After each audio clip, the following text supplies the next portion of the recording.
pour nom et qui a pour compte, à votre avis, parce que un de ces témoignages m'est parvenu, je vais vous dire ce qu'il a raconté. Un instant, le temps que je retrouve ça sur mon téléphone. Est-ce que vous m'entendez correctement?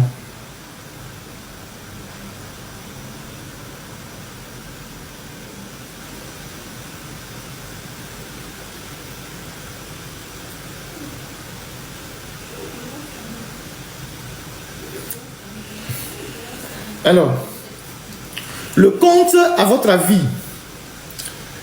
voilà les points de son arrestation. Le vendredi 27 juin 2025, il a été kidnappé par un groupe de personnes en tenue noire, cagoulées et armées, plus de 50 personnes, avec 5 ou 6 voitures et des motards dans la maison. Violemment frappé, il a été arrêté avec son petit frère. La borne de sa grande sœur, on les a amenés tous à un endroit inconnu. Dans la même nuit, ils sont arrivés à la DCPJ, cagoulés.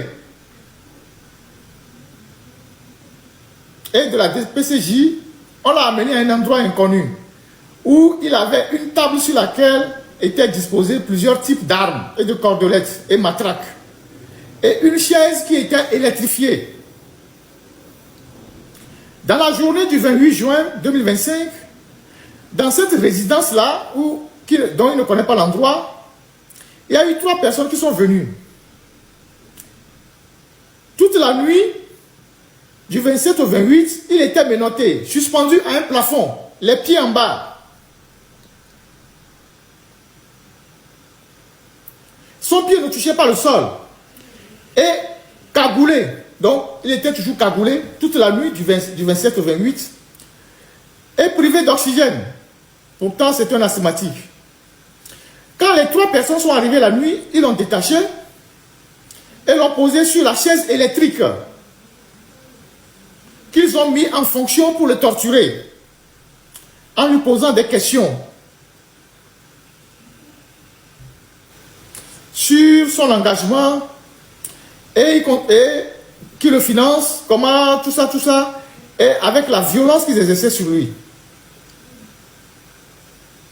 Et toute la nuit, il a été violenté, les douleurs partout, les supplications à l'endroit de ses bourreaux n'ont pas connu de suite.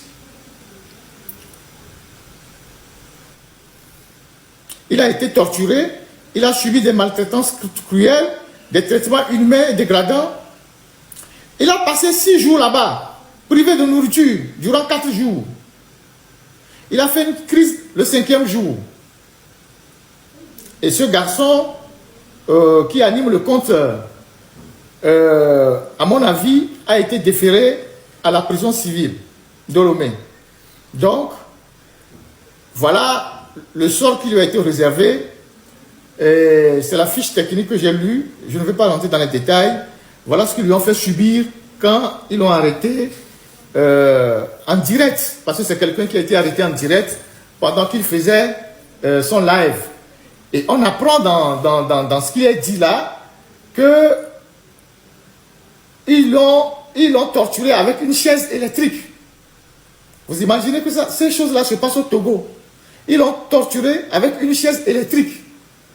Après l'avoir suspendu au plafond pendant toute une nuit, encagoulé, les pieds ne touchant pas le sol, dans une résidence à Lomé dont il ignore l'endroit parce qu'on lui a mis la cagoule.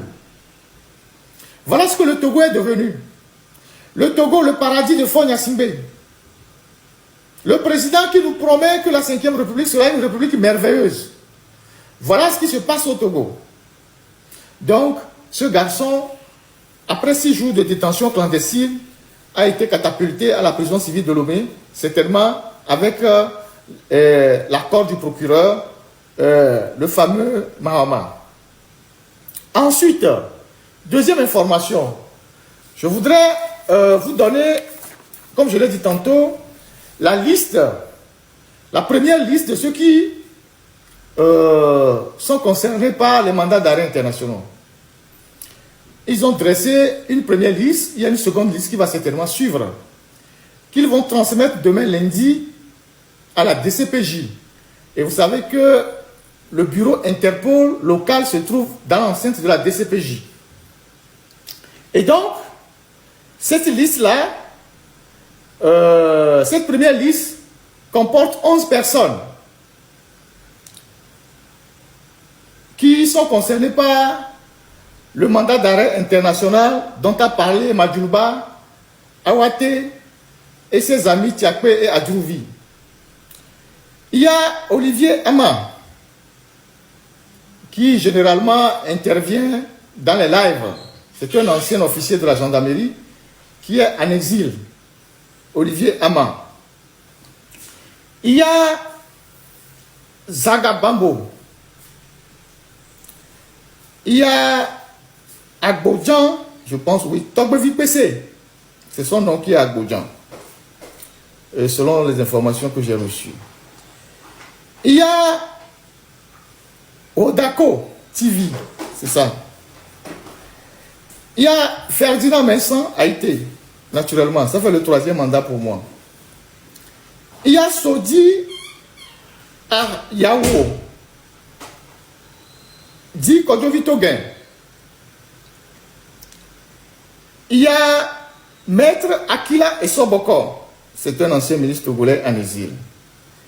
Il y a Kofi Yamyan, c'est un Togolais qui est aussi en France.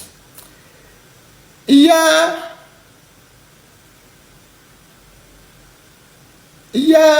Mpetre Nda Marker, voilà le nom qu'on m'a envoyé, Mpetre Nda Marker. Il y a Mathieu Nyasimbe, je pense que ça fait... Il y a Date Fafadi Benissant, je pense que c'est Raoul Leblanc. Donc, ça c'est la liste des 11 personnes que j'ai pu recueillir de mes sources, qui sera déposée demain à la DCPJ à des fins d'être introduit dans le système de Interpol. Et mes sources disent que c'est la première vague. C'est la première vague. Donc ça veut dire qu'il y aura une deuxième vague.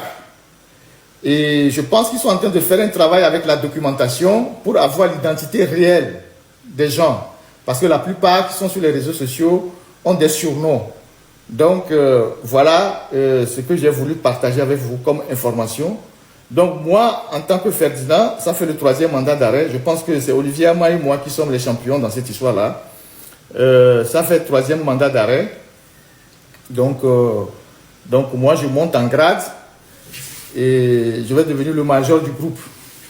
Donc voilà. Donc je répète, il y a Zagabambo, Tokbevi PC, Mpetre Nda Marc, Date Fafadi Benissant Raoul, Olivier Ama, Akila Essoboko, Kofi Yamyan, Rodako TV, Sodi Yao, Kodovitogen, Ferdinand Haïté, Mathieu Nyasimbe. Alors, en attendant d'avoir la deuxième liste, la dernière fois, il y a les avocats qui sont montés dans le live de nos compatriotes pour expliquer les conditionnalités de l'application d'un mandat d'arrêt. Outre ce